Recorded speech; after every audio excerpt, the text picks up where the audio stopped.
Welcome to the World of Rare Disease, a show that focuses on awareness and education about rare and complex disorders. My name is Lisa Deck, and I'm a Rare New England Committee member and your host for today's show. Today, our show features Massachusetts State Senator Paul Feeney. Senator Feeney is a Democrat representing Bristol and Norfolk Districts. Our show today will provide our viewer with an educational overview of the role of a senator in the legislative process and how constituents can influence policy. Welcome to the show, Senator Feeney. Thank you so much. Great to be here. Wonderful. What brought about your interest in becoming a senator in the first place?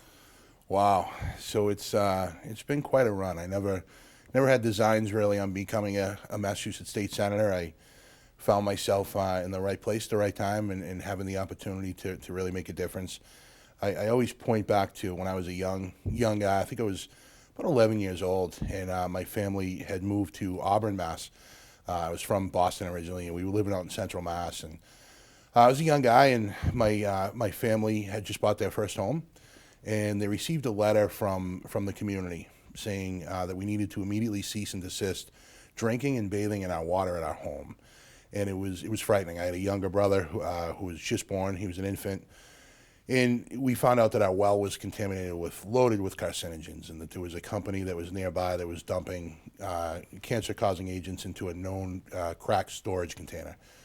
So I watched my parents kind of go through that, and it was a terrible, terrible time in my family's life. And they organized a neighborhood to try and get clean drinking water, and it just made such an impression on me. I remember my dad going and sitting before the select persons meetings and, really trying to advocate for the neighborhood and organize people. And there was a few people that were with us, and there were others that weren't, and kind of said, "It's your problem, you deal with it." And it just made such an impression on me through life. And I said, that's not the way government should work, right? People should really stand up for families like mine. And so I always had that in the back of my mind, and got involved. Started working for a living as soon as I got out of high school. Started driving a truck. Got involved fighting for my coworkers through the International Brotherhood of Electrical Workers. And found my niche in politics, and was blessed to meet some good people along the way, have some great mentors. I served locally as a select person in Foxborough for a few years, one of the youngest chairpersons of that board ever, so that was quite an experience. And I just stayed involved in politics and in government, and fighting for workers' rights up on Beacon Hill. And when the opportunity arose and the Senate seat opened up, my previous boss, I had taken a leave of absence at one point to work as a chief of staff to my predecessor. So I knew the district, I knew the job. He vacated the seat for another job, and the phone started ringing, and people said, "Are you interested in running for senator?" And I thought it was a great opportunity for me to give back. So here we are. Wow, wonderful to think it started at age 11, 11, right? I know, Yeah, something I know. can impact you. That's great to Right. hear. What is a typical day for a senator, or is there no typical day? There is no typical day. Yeah, expect the unexpected, I think, is probably the way we usually operate. It's fascinating. I mean, every day is something different. It really is. It's we try and keep a pretty routine schedule as far as the district goes.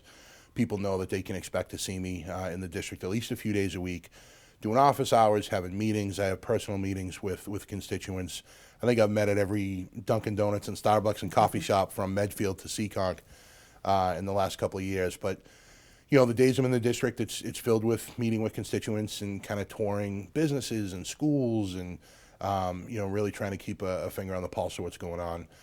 The days that I'm in the State House, it's more of the same meetings with advocates, meeting with activists, trying to figure out.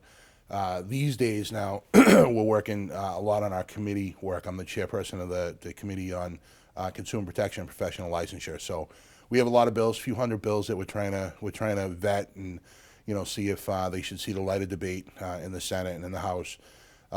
So it's a lot of that, taking meetings, meeting with constituents in the district, meeting with advocates in the State House. It's a busy lifestyle. I think we usually up and out first thing in the morning, and most nights, typically after an event at night, I'll be home at 8:30, 9 o'clock at night. So it's busy, but I love it. I'm blessed to be able to have the opportunity to do the job, and despite the fact that I'm not home much, my wife is very supportive of it, and she knows that it's a great opportunity for us to kind of give back and help. Right. So you're talking about give back, and ultimately, what started your path in working with the government was Right. trying to come about and bring about change. Mm-hmm. So can you tell me, how does a senator bring about change? Yeah, I mean, there's a lot of different ways. There's no magic wand, Lisa, right? It's not, it's not rocket science, right? I tell my staff all the time, we try and remind ourselves, sometimes you get stuck in this bubble where everything's about policy. We're not splitting the atom, right? There's plenty of good ideas out there. There's plenty of initiatives and policies that we want to see get passed. And the way you do that is by just building relationships. We build relationships throughout the community. The people of the district really empower me to be able to go and make change. And then I have the opportunity. I have the opportunity to file bills, which I've done. I've filed over 3 dozen bills this session. And then to work with my colleagues to convince them that our policy is the right one, that we should prioritize it, that the bill should move forward.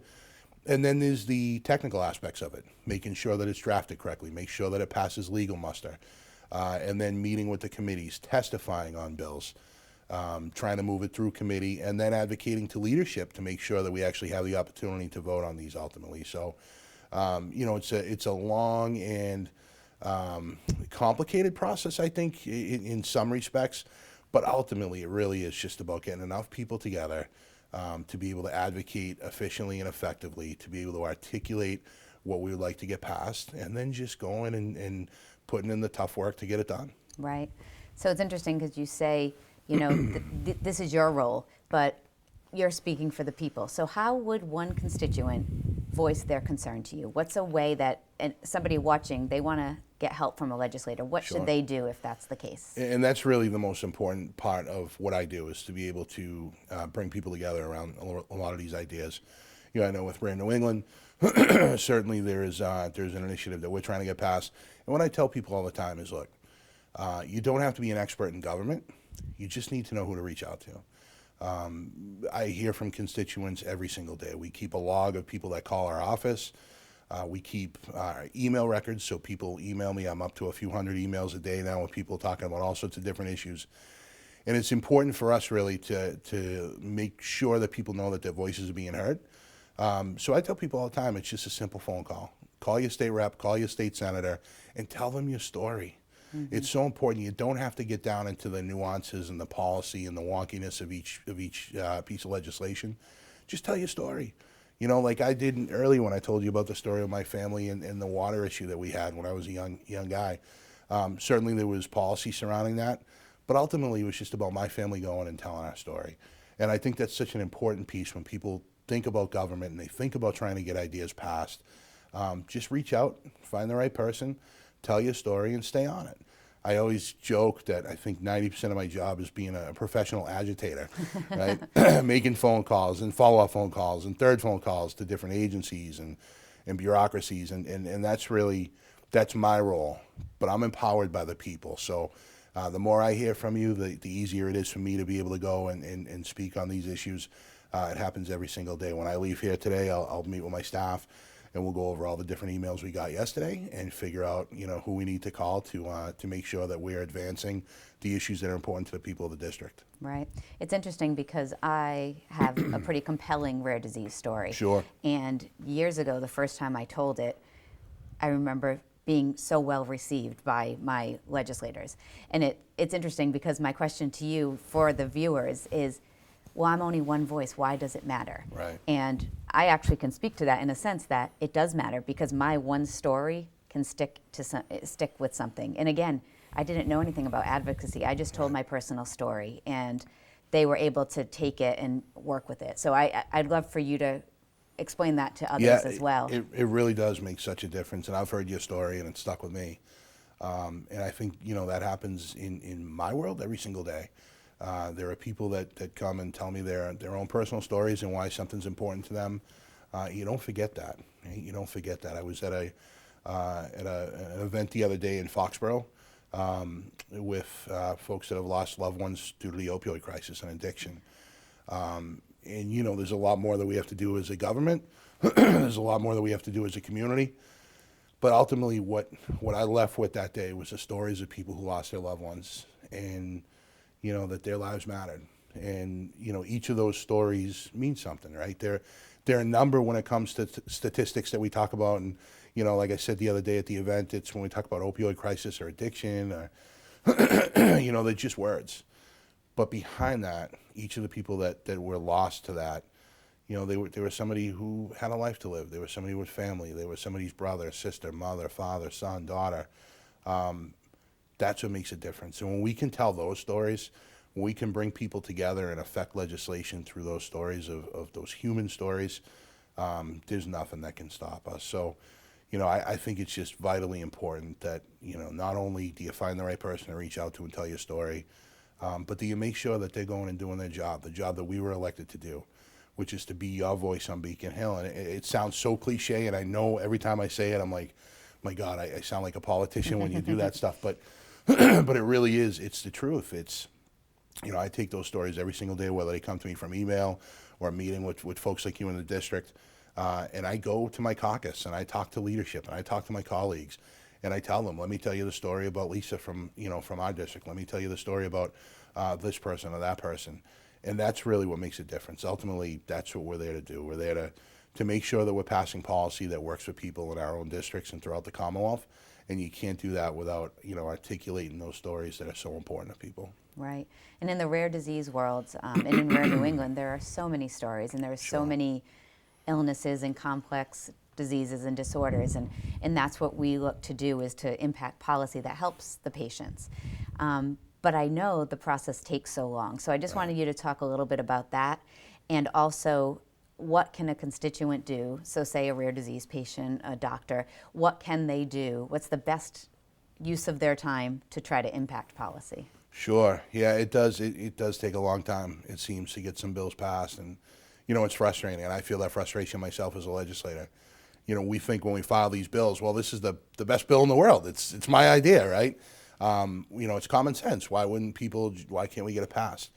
The system itself is difficult to get a lot of individuals' bills passed. There's over 5,000 to 6,000 bills, I think, that were filed timely for this session. At the end of the session, there will probably be a total of about 7,000 bills. So, 7,000 bills, you're probably only passing a couple hundred of them. So it really is a matter of number one, identifying what the priorities are. And then number two, just making as much noise as humanly possible to get this stuff done. And that's really where the constituents come into play. I'm one person. Granted, I'm the chairperson of a committee, and I'm one of 40 in the Senate. So we have a little bit of power to kind of move things through the process. But when we want to see things get done, when we want to see them be successful, I really rely on people throughout the district. Every single state rep and senator does. When you call and reach out, not just to me, but when you start calling other people, whether it's members of a committee, whether it's other rank and file members of the legislature, that's what moves the needle. Once the emails stop piling up and phone calls come in, and it's not because legislators are simply just putting their finger to the wind and figuring out what's popular. It really does come down to 6,000 bills filed. Not all of them are on the front of our minds. The more we hear from people, the more we begin to kind of understand and dig deep into this legislation. So, the Rare Disease Advisory Council bill that we're working on is certainly, an example of that, right? When we start to hear from people throughout the state and they start to make phone calls and emails and knock on doors, that's really what starts to move legislation. So I would say, I think that ultimately, people have the power to be able to do that. It just takes a couple minutes. It takes a couple minutes to make a phone call, set up a meeting. I love having meetings with constituents throughout the district. A lot of my colleagues do as well. We have office hours on a regular basis throughout the 9 cities and towns of my district. Most of my colleagues do the same thing. Show up at the office hours, take a half hour, have a conversation with your legislator. If you're in Boston, knock on the door, come into the State House, make a phone call, shoot us an email. That's truly what makes a difference in this process. Wonderful. So I know that Rare New England is working on the Rare Disease Council bill, which you are sponsoring, which is very exciting. And we will, more information is available on our website for that. But we do thank you for standing behind us, and thank you for being here today. Thank you. I'm excited to be working with you on this bill. It's very, very important. And I would just urge people, whether it's rare disease or any other bill, really, to reach out and give us a call. Or shoot me an email. My email is real easy, paul.feeney, F-E-E-N-E-Y, @masenate.gov. Shoot me an email, give me a call at the State House, 617-722-1222, easy one to remember. and I'd love to meet with constituents anytime, any place. Wonderful. Thank you very Thank you. much. Before closing, we provide our viewers with an opportunity to share comments or ask questions from our prior shows. Rare New England in Motion is the perfect way to expand upon our mission of engaging with our community. Please send us your questions or comments to info@rarenewengland.org. We will share your responses on our next show. From our previous show, we received a question about how to be involved in being a guest on the World of Rare Disease. We are happy that you asked that question, and we welcome you to contact us via our website to discuss the show and possible show topics. Thank you for your inquiry. That is our show for today. From all of us at Rare New England and all the patients and families who keep rare disease in motion, thank you for watching, and remember, when you hear hoofbeats, think horses, then think zebras. Thank you.